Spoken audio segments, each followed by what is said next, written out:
மனதில் நின்ற காதலியே மனைவியாக வரும்போது சோகம் கூட சுகமாகும், வாழ்க்கை இன்பவரமாகும். உன் வாழ்வில் செல்வங்கள் எல்லாம் ஒன்றாக சேர்ந்திட வேண்டும். பூவே உன் புன்னகை என்றும் சந்தோஷம் தந்திட வேண்டும்.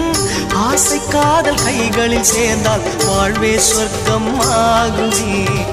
ஆசை காதல் கைகளில் சேர்ந்தால் வாழ்வே சொர்க்கம் ஆகுமே.